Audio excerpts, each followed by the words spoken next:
ഇന്ന് ദിവസം 176. ഇന്ന് വായിക്കുന്ന വചനഭാഗങ്ങൾ 2 രാജാക്കന്മാർ അധ്യായം 8, ഹോസിയ അധ്യായം 8 മുതൽ 10 വരെ, സങ്കീർത്തനങ്ങൾ 108. 2 രാജാക്കന്മാരുടെ പുസ്തകത്തിൽ നിന്ന് അധ്യായം 8. ക്ഷാമത്തെക്കുറിച്ച് മുന്നറിയിപ്പ്. താൻ പുനർജീവിപ്പിച്ച കുട്ടിയുടെ അമ്മയോട് എലീഷ പറഞ്ഞിരുന്നു, നീയും കുടുംബവും വീട് വിട്ട് കുറച്ചു കാലം എവിടെയെങ്കിലും പോയി താമസിക്കുക. കർത്താവ് ഈ നാട്ടിൽ ക്ഷാമം വരുത്തും, അത് 7 വർഷം നീണ്ടു നിൽക്കും. അവൾ ദൈവപുരുഷന്റെ വാക്കനുസരിച്ച് പ്രവർത്തിച്ചു. അവളും കുടുംബവും ഫിലിസ്ത്യരുടെ നാട്ടിൽ പോയി 7 കൊല്ലം താമസിച്ചു. അതിനുശേഷം അവൾ മടങ്ങിവന്ന് രാജാവിനോട് തൻ്റെ വീടും ഭൂമിയും തിരികെ തരണമെന്ന് അപേക്ഷിച്ചു. എലീഷ ചെയ്ത വൻ കാര്യങ്ങൾ അവൻ്റെ ഭൃത്യൻ ഗഹസിയോട് രാജാവ് ചോദിച്ചറിയുകയായിരുന്നു. എലീഷ മരിച്ചവനെ ജീവിപ്പിച്ച കാര്യം അവൻ രാജാവിനോട് പറഞ്ഞുകൊണ്ടിരിക്കെ, ജീവൻ വീണ്ടുകിട്ടിയ കുട്ടിയുടെ അമ്മ രാജാവിൻ്റെ അടുത്ത് വന്ന് തൻ്റെ വീടും ഭൂമിയും ആവശ്യപ്പെട്ടു. ഉടനെ ഗഹസി, രാജാവേ, ഇവളുടെ മകനെയാണ് എലീഷ പുനർജീവിപ്പിച്ചത് എന്ന് പറഞ്ഞു. രാജാവ് ചോദിച്ചപ്പോൾ അവൾ വിവരം പറഞ്ഞു. അവളുടെ വസ്തുവകകളും നാട് വിട്ടപ്പോൾ മുതൽ ഇന്ന് വരെയുള്ള അവയുടെ ആദായവും അവൾക്ക് തിരികെ കൊടുക്കാൻ രാജാവ് ഒരു സേവകനെ നിയോഗിച്ചു. എലീഷായും ഹസായേലും. അക്കാലത്ത് എലീഷ ദമാസ്കസിലെത്തി. സിറിയ രാജാവായ ബെൻഹദാദ് രോഗഗ്രസ്തനായിരുന്നു. ദൈവപുരുഷൻ വന്നെന്നറിഞ്ഞ് രാജാവ് ഹസായേലിനോട് പറഞ്ഞു, നീ ഒരു സമ്മാനവുമായി ചെന്ന് ഞാൻ രോഗവിമുക്തനാകുമോ എന്ന് കർത്താവിനോട് ആരായാൻ ദൈവപുരുഷനോട് അഭ്യർത്ഥിക്കുക. അവൻ ദൈവപുരുഷനെ കാണാൻ ചെന്നു. ദമാസ്കസിൽ നിന്ന് 40 ഒട്ടകച്ചുമട് സാധനങ്ങൾ സമ്മാനമായി എടുത്തിരുന്നു. അവൻ വന്ന് എലീഷയോട് പറഞ്ഞു, നിന്റെ മകൻ സിറിയ രാജാവായ ബെൻഹദാദ് താൻ രോഗവിമുക്തനാകുമോ എന്നറിയാൻ എന്നെ നിന്റെ അടുത്ത് അയച്ചിരിക്കുന്നു. എലീഷ പറഞ്ഞു, തീർച്ചയായും രോഗവിമുക്തനാകുമെന്ന് പോയി അറിയിക്കുക. എന്നാൽ അവൻ നിശ്ചയമായും മരിക്കുമെന്ന് കർത്താവ് എനിക്ക് വെളിപ്പെടുത്തിയിരിക്കുന്നു. അവൻ അസ്വസ്ഥനാകുവോളം എലീഷ കണ്ണിമയ്ക്കാതെ അവനെ നോക്കി നിന്നു. പിന്നെ കരഞ്ഞു. ഹസായേൽ ചോദിച്ചു, പ്രഭോ, എന്തിനാണ് അങ്ങ് കരയുന്നത്? അവൻ പറഞ്ഞു, നീ ഇസ്രായേൽ ജനത്തോട് ചെയ്യാനിരിക്കുന്ന ക്രൂരത ഓർത്തിട്ടു തന്നെ. നീ അവരുടെ കോട്ടകൾക്ക് തീ വയ്ക്കുകയും അവരുടെ യുവാക്കന്മാരെ വാൾനിരയാക്കുകയും അവരുടെ പൈതങ്ങളെ അടിച്ചുകൊല്ലുകയും ഗർഭിണികളുടെ ഉദരം പിളർക്കുകയും ചെയ്യും. ഹസായേൽ ചോദിച്ചു, നിസ്സാരനായ ഈ ദാസന് ഇത്രയെല്ലാം ചെയ്യാൻ കഴിയുമോ? എലീഷ പ്രതിവദിച്ചു, നീ സിറിയയിൽ രാജാവാകുമെന്ന് കർത്താവ് എനിക്ക് വെളിപ്പെടുത്തിയിരിക്കുന്നു. അനന്തരം അവൻ തൻ്റെ എൻ്റെ അടുത്തേക്ക് മടങ്ങി. യജമാനൻ ചോദിച്ചു, എലീഷ എന്തു പറഞ്ഞു? അവൻ മറുപടി പറഞ്ഞു, അങ്ങ് നിശ്ചയമായും സുഖം പ്രാപിക്കുമെന്ന് പറഞ്ഞു. പിറ്റേ ദിവസം അവൻ ഒരു പുതപ്പെടുത്ത് വെള്ളത്തിൽ മുക്കി രാജാവിൻ്റെ മുഖത്തിട്ടു. അങ്ങനെ അവൻ മരിച്ചു. ഹസായേൽ രാജാവായി. യൂദാ രാജാവായ യഹോറാം. ഇസ്രായേൽ രാജാവായ ആഹാബിൻ്റെ പുത്രൻ യോറാമിൻ്റെ 5-ാം ഭരണവർഷം യൂദാ രാജാവായ യഹോഷാഫാത്തിൻ്റെ പുത്രൻ യഹോറാം ഭരണമേറ്റു. അപ്പോൾ അവന് 32 വയസ്സുണ്ടായിരുന്നു. അവൻ 8 കൊല്ലം ജെറുസലേമിൽ ഭരിച്ചു. ആഹാബിൻ്റെ ഭവനം ചെയ്തതുപോലെ തന്നെ അവൻ ഇസ്രായേൽ രാജാക്കന്മാരുടെ വഴികളിൽ നടന്നു. കാരണം ആഹാബിൻ്റെ പുത്രിയായിരുന്നു അവൻ്റെ ഭാര്യ. അവൻ കർത്താവിൻ്റെ മുൻപിൽ തിന്മ പ്രവർത്തിച്ചു.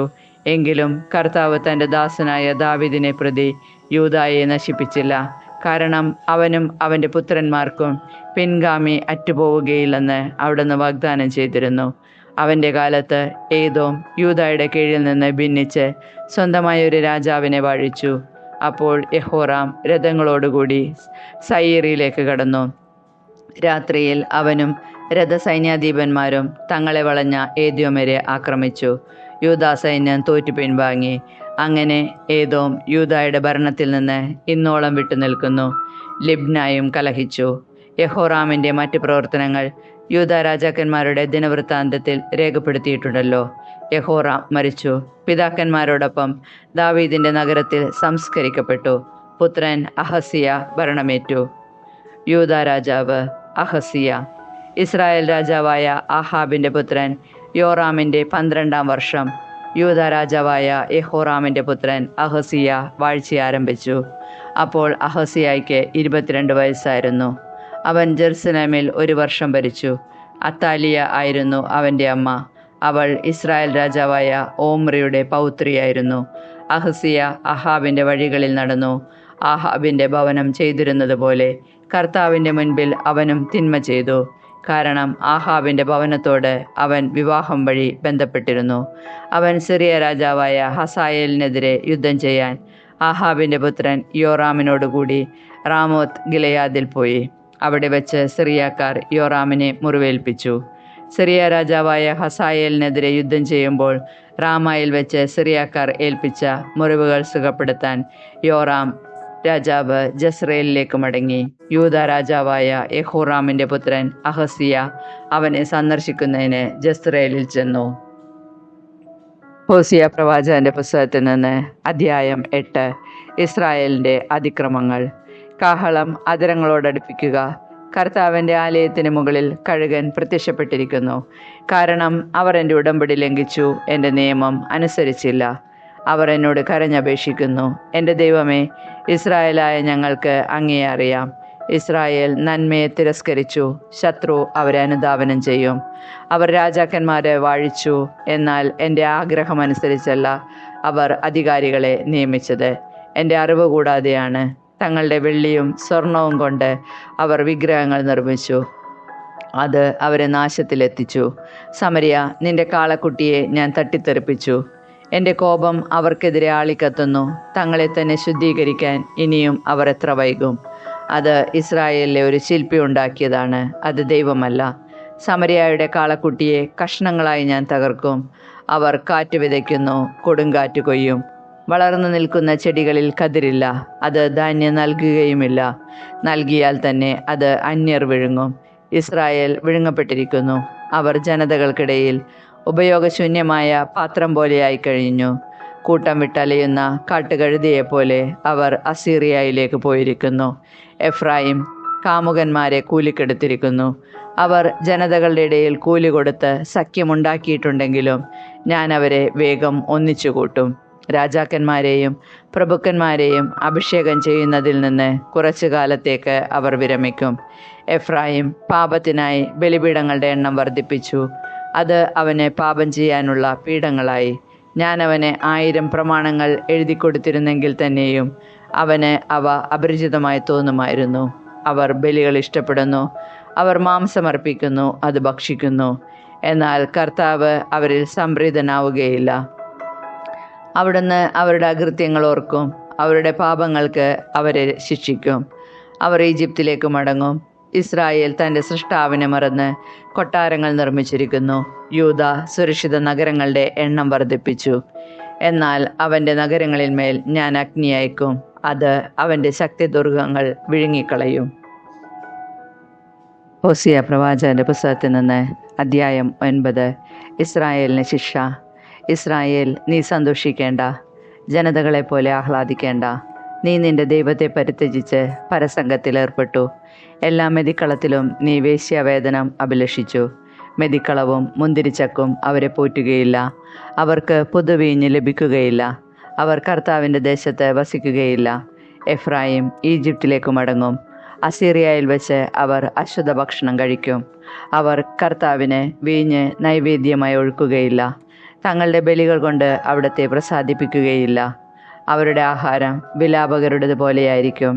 അത് ഭക്ഷിക്കുന്നവരെല്ലാവരും മലിനമാക്കപ്പെടും. അവരുടെ ആഹാരം വിശപ്പടക്കാൻ മാത്രമേ ഉണ്ടാവൂ. അത് കർത്താവിൻ്റെ ഭവനത്തിൽ അർപ്പിക്കപ്പെടുകയില്ല. നിശ്ചിത തിരുനാളിലും കർത്താവിൻ്റെ ഉത്സവദിനത്തിലും നിങ്ങൾ എന്തു ചെയ്യും? നാശത്തിൽ നിന്ന് അവർ ഓടിയകലുന്നു. ഈജിപ്ത് അവരെ ഒരുമിച്ച് കൂട്ടും. മെംഫിസ് അവരെ സംസ്കരിക്കും. അവരുടെ വിലപിടിപ്പുള്ള വെള്ളി സാധനങ്ങൾ കൊടുത്ത് കരസ്ഥമാക്കും. അവരുടെ കൂടാരങ്ങളിൽ മുൾച്ചെടികൾ വളരും. ശിക്ഷയുടെ ദിനങ്ങൾ വന്നു കഴിഞ്ഞു. പ്രതികാരത്തിൻ്റെ ദിനങ്ങൾ ആഗതമായി. ഇസ്രായേൽ അത് അനുഭവിച്ചറിയും. നിന്റെ വലിയ അപരാധവും വിദ്വേഷവും നിമിത്തം പ്രവാചകൻ നിങ്ങൾക്ക് വിഡ്ഢിയായി. ആത്മാവിനാൽ പ്രചോദിതനായവൻ ഭ്രാന്തനായി. എൻ്റെ ദൈവത്തിൻ്റെ ജനമായ എഫ്രായിമിൻ്റെ കാവൽക്കാരനാണ് പ്രവാചകൻ. എങ്കിലും അവൻ്റെ വഴികളിൽ കെണിവച്ചിരിക്കുന്നു. അവൻ്റെ ദൈവത്തിൻ്റെ ആലയത്തിൽ വിദ്വേഷം കുടികൊള്ളുന്നു. ഗിബെയയിലെ ദിനങ്ങളിലെന്ന പോലെ അവർ അത്യന്തം ദുഷിച്ചു പോയിരിക്കുന്നു. അവിടുന്ന് അവരുടെ അകൃത്യം ഓർമ്മിക്കും. അവരുടെ പാപങ്ങൾക്ക് ശിക്ഷ നൽകും. മരുഭൂമിയിൽ മുന്തിരി എന്ന പോലെ ഞാൻ ഇസ്രായേലിനെ കണ്ടെത്തി. അത്തിവൃക്ഷത്തിലെ ആദ്യകാല ഫലം പോലെ നിങ്ങളുടെ പിതാക്കന്മാരെ ഞാൻ കണ്ടു. എന്നാൽ ബാൽപെയോറിലെത്തിയപ്പോൾ അവർ തങ്ങളെ തന്നെ ബാലിന് പ്രതിഷ്ഠിച്ചു. അവർ സ്നേഹിച്ച വസ്തുവിനെ പോലെ അവരും മ്ലേച്ഛരായി തീർന്നു. എഫ്രായിമിൻ്റെ മഹത്വം പക്ഷിയെപ്പോലെ പറന്നകലും. അവിടെ ജനനമോ ഗർഭമോ ഗർഭധാരണമോ ഉണ്ടാവില്ല. അവർ കുട്ടികളെ വളർത്തിയാൽ തന്നെ ആരും അവശേഷിക്കാത്ത വിധം അവരെ ഞാൻ സന്താനരഹിതരാക്കും. ഞാൻ അവരിൽ നിന്ന് അകലുമ്പോൾ അവർക്ക് ദുരിതം. എഫ്രായിമിൻ്റെ സന്തതികളെ ശത്രുക്കൾക്കിരയാകാൻ ഒഴിഞ്ഞുവെക്കപ്പെട്ടവരായി ഞാൻ കാണുന്നു. എഫ്രായിമിന് തൻ്റെ പുത്രന്മാരെ കൊലക്കളത്തിലേക്ക് നയിക്കേണ്ടി വരും. കർത്താവെ, അവർക്ക് കൊടുക്കുക. അങ്ങ് എന്ത് കൊടുക്കും? അവർ കലസിപ്പോകുന്ന ഗർഭപാത്രവും വരണ്ട സ്ഥലങ്ങളും കൊടുക്കുക. അവരുടെ അകൃത്യങ്ങളെല്ലാം ഗിൽഗാലിൽ ആരംഭിച്ചു. അവിടെ വെച്ച് ഞാൻ അവരെ വെറുക്കാൻ തുടങ്ങി. അവരുടെ അകൃത്യങ്ങൾ നിമിത്തം എൻ്റെ ഭവനത്തിൽ നിന്ന് അവരെ ഞാൻ ആട്ടിപ്പുറത്താക്കും. ഞാൻ അവരെ മേലിൽ സ്നേഹിക്കുകയില്ല. അവരുടെ പ്രഭുക്കന്മാർ ധിക്കാരികളാണ്. എഫ്രായിമിന് മുറിവേറ്റു. അവരുടെ വേരുകൾ ഉണങ്ങിപ്പോയി. അവർ ഇനി ഫലം പുറപ്പെടുവിക്കുകയില്ല. അവർക്ക് മക്കളുണ്ടായാൽ തന്നെ ആ അരുമസന്താനങ്ങളെ ഞാൻ വധിക്കും. എൻ്റെ ദൈവം അവരെ പുറന്തള്ളും. കാരണം അവർ അവിടുത്തെ വാക്ക് കേട്ടില്ല. അവർ ജനതകളുടെ ഇടയിൽ അലഞ്ഞു തിരിയും. ഹോസിയ പ്രവാചകന്റെ പുസ്തകത്തിൽ നിന്ന് അധ്യായം 10. വിഗ്രഹങ്ങൾ നശിപ്പിക്കപ്പെടും. സമൃദ്ധമായ ഫലം നൽകുന്ന ഒരു മുന്തിരിച്ചെടിയാണ് ഇസ്രായേൽ. ഫലമേറുന്നതനുസരിച്ച് അവൻ ബലിപീഠങ്ങളും വർദ്ധിപ്പിച്ചു. രാജ്യം അഭിവൃദ്ധിപ്പെടുന്നതിനൊത്ത് സ്തംഭങ്ങൾക്ക് ഭംഗിയേറ്റി. അവരുടെ ഹൃദയം വഞ്ചന നിറഞ്ഞതാണ്. അതിനാൽ അവർ ശിക്ഷയേൽക്കണം. കർത്താവ് അവരുടെ ബലിപീഠങ്ങൾ തട്ടിയുടയ്ക്കും, സ്തംഭങ്ങൾ നശിപ്പിക്കും. അവർ പറയും, കർത്താവിനെ ഭയപ്പെടാത്തതുകൊണ്ട് ഞങ്ങൾക്ക് രാജാവില്ലാതായി. ഉണ്ടെങ്കിൽ തന്നെ ഞങ്ങൾക്ക് വേണ്ടി അവന് എന്തു ചെയ്യാൻ സാധിക്കും? അവർ വ്യർത്ഥഭാഷണം നടത്തുന്നു. പൊള്ളവാക്കുകൾ കൊണ്ട് അവർ ഉടമ്പടി ചെയ്യുന്നു. ഉഴവുചാലുകളിൽ വിഷമുള്ള കളകൾ മുളയ്ക്കുന്നത് പോലെ വ്യവഹാരങ്ങൾ പൊന്തിവരുന്നു. ബദാവിനിലെ കാളക്കുട്ടിയെ ചൊല്ലി സമരിയ നിവാസികൾ ഭയചകിതരാകും. അവിടുത്തെ ജനം അതിനെ ഓർത്ത് വിലപിക്കും. വിഗ്രഹാരാധകരായ പുരോഹിതന്മാർ അതിൻ്റെ നഷ്ടപ്പെട്ട മഹത്വമോർത്ത് പൊട്ടിക്കരയും. മഹാരാജാവിനെ പാരിതോഷികമായി അത് അസീറിയയിലേക്ക് കൊണ്ടുപോകും. എഫ്രായിം നിന്ദാപാത്രമാകും. ഇസ്രായേൽ തൻ്റെ വിഗ്രഹത്തെ ഓർത്ത് ലജ്ജിക്കും. വെള്ളത്തിൽ വീണ കമ്പ് പോലെ സമരിയ രാജാവ് ഒലിച്ചുപോകും. ഇസ്രായേലിൻ്റെ പാപഹേതുക്കളായ ആവനിലെ പൂജാഗിരികൾ നശിപ്പിക്കപ്പെടും. അവരുടെ ബലിപീഠങ്ങളിൽ മുള്ളുകളും ഞെരിഞ്ഞിലുകളും വളരും. ഞങ്ങളെ മൂടുക എന്ന് പർവ്വതങ്ങളോടും ഞങ്ങളുടെ മേൽ പതിക്കുക എന്ന് കുന്നുകളോടും അവർ പറയും. ഗിബെയയിലെ ദിനങ്ങൾ മുതൽ ഇസ്രായേൽ പാപം ചെയ്തു. അവിടെ അത് തുടർന്നു. ഗിബെയയിൽ വച്ച് തന്നെ യുദ്ധം അവരെ പിടികൂടുകയില്ലേ? തന്നിഷ്ടക്കാരായ ജനത്തെ ശിക്ഷിക്കാൻ ഞാൻ വരും. തങ്ങളുടെ ഇരുതിന്മകൾക്ക് അവർ ശിക്ഷിക്കപ്പെടുമ്പോൾ ജനതകളെ അവർക്കെതിരെ ഞാൻ ഒരുമിച്ച് കൂട്ടും. മെതിക്കാൻ ഇഷ്ടമുള്ള പരിശീലനം സിദ്ധിച്ച പശുക്കുട്ടിയായിരുന്നു എഫ്രായിം. ഞാൻ അവളുടെ അഴകുള്ള കഴുത്തിൽ നുകം വച്ചില്ല. എന്നാൽ ഞാൻ എഫ്രായിമിന് നുകം വയ്ക്കും. യൂദ നിലമുഴുകണം, യാക്കോബ് കട്ടയുടക്കണം. നീതി വിതയ്ക്കുവിൻ, കാരുണ്യത്തിൻ്റെ ഫലങ്ങൾ കൊയ്യാം. തരിശു നിലം ഉഴുതുമറിക്കുവിൻ. കർത്താവിനെ തേടാനുള്ള സമയമാണിത്. അവിടുന്ന് വന്ന് ഞങ്ങളുടെ മേൽ രക്ഷ വർഷിക്കട്ടെ. നിങ്ങൾ അധർമ്മം ഉഴുതു, അനീതി കൊയ്തെടുത്തു. വ്യാജത്തിൻ്റെ ഫലം നിങ്ങൾ ഭുജിച്ചു. രഥങ്ങളിലും പടയാളികളുടെ പെരുപ്പത്തിലുമാണ് നിങ്ങൾ പ്രത്യാശ വച്ചത്. അതിനാൽ നിന്റെ ജനത്തിനിടയിൽ യുദ്ധാരവം ഉയരും. ഷൽമാൻ ബേത്ത് അർബേലിനെ നശിപ്പിക്കുകയും അമ്മമാരെ കുഞ്ഞുങ്ങളോടൊപ്പം നിലത്തടിച്ചു കൊല്ലുകയും ചെയ്ത യുദ്ധദിനത്തിലെന്ന പോലെ നിന്റെ എല്ലാ കോട്ടകളും തകർക്കപ്പെടും. ഇസ്രായേൽ ഭവനമേ, നിങ്ങളുടെ കൊടിയ തിന്മ നിമിത്തം നിങ്ങളോട് ഞാൻ ഇപ്രകാരം പ്രവർത്തിക്കും. പ്രഭാതത്തിൽ തന്നെ ഇസ്രായേൽ രാജാവ് ഉന്മൂലനം ചെയ്യപ്പെടും. സങ്കീർത്തനങ്ങൾ 108. ശത്രുവിനെതിരെ സഹായം. എൻ്റെ ഹൃദയം ഒരുങ്ങിയിരിക്കുന്നു. ദൈവമേ, എൻ്റെ ഹൃദയം ഒരുങ്ങിയിരിക്കുന്നു. ഞാൻ അങ്ങയെ പാടിപ്പുകഴ്ത്തും. എൻ്റെ ആത്മാവെ ഉണരുക. വീണയും കിന്നരവും ഉണരട്ടെ. ഉഷസ്സിനെ ഞാൻ വിളിച്ചുണർത്തും. കർത്താവെ, ജനതകളുടെ ഇടയിൽ ഞാൻ അങ്ങേക്ക് നന്ദി പറയും. ജനപദങ്ങളുടെ ഇടയിൽ ഞാൻ അങ്ങേക്ക് സ്തോത്രങ്ങൾ ആലപിക്കും. അങ്ങയുടെ കാരുണ്യം ആകാശത്തേക്കാൾ ഉന്നതമാണ്. അങ്ങയുടെ വിശ്വസ്തത മേഘങ്ങളോളം എത്തുന്നു. ദൈവമേ, ആകാശത്തിന് മേൽ അങ്ങ് ഉയർന്നു നിൽക്കണമേ. അങ്ങയുടെ മഹത്വം ഭൂമിയിലെങ്ങും വ്യാപിക്കട്ടെ. അങ്ങ് സ്നേഹിക്കുന്നവർ മോചിതരാകട്ടെ. വലത്തു കൈ നീട്ടി എന്നെ സഹായിക്കുകയും എനിക്കുത്തരമരുളുകയും ചെയ്യണമേ.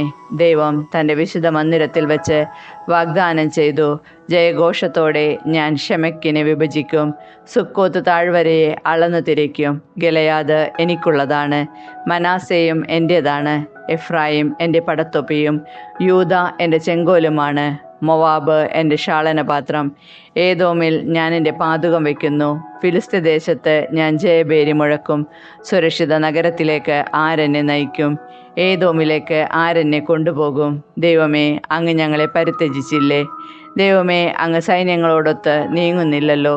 ശത്രുവിനെതിരെ ഞങ്ങളെ സഹായിക്കണമേ. എന്തെന്നാൽ മനുഷ്യൻ്റെ സഹായം നിഷ്ഫലമാണ്. ദൈവം കൂടെയുണ്ടെങ്കിൽ ഞങ്ങൾ ധീരമായി പൊരുതും. അവിടെ നിന്നാണ് ഞങ്ങളുടെ ശത്രുക്കളെ ചവിട്ടിമെതിക്കാൻ പോകുന്നത്.